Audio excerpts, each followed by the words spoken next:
Hello friends, welcome back to our channel.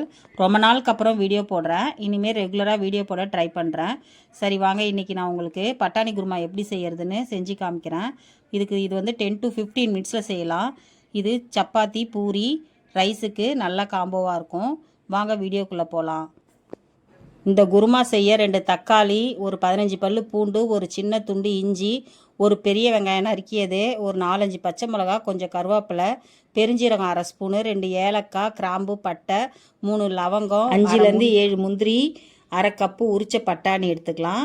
இப்போது stove on பண்ணிவிட்டு ஒரு வானலில் 2 டேபிள் ஸ்பூன் எண்ணெய் போட்டு அதில் 1/2 ஸ்பூன் பெருஞ்சீரகமும் நம்ம எடுத்து வச்ச பட்டை, லவங்கம், கிராம்பு போட்டுட்டு 5 பச்சை மிளகா போட்டு நறுக்கி வச்ச வெங்காயத்தில் பாதியும் தக்காளியில் பாதியும் போட்டு நல்லா வதக்கி அது கூட கொஞ்சம் மஞ்சத்தூள் ஆட் பண்ணிவிட்டு நம்ம இப்போ திருவண்ண தேங்காய் அரை முடியும் நல்லா வதக்கி ஃபேனில் ஆற வச்சு நைஸாக அரைச்சி எடுத்துக்கணும்.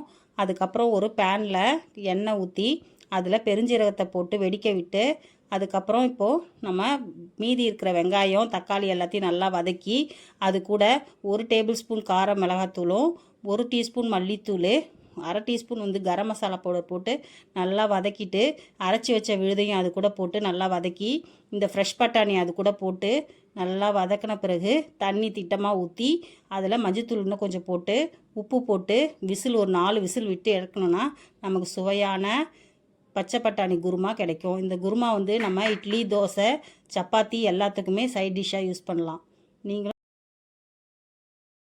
நீங்களும் இந்த டிஷ்ஷை வீட்டில் ட்ரை பண்ணி பார்த்துட்டு எப்படி வந்திருக்குன்னு கமெண்ட் செக்ஷனில் கமெண்ட் பண்ணுங்கள். இந்த வீடியோ உங்களுக்கு பிடிச்சிருந்தா லைக் பண்ணுங்கள், ஷேர் பண்ணுங்கள், சப்ஸ்கிரைப் பண்ணுங்கள்.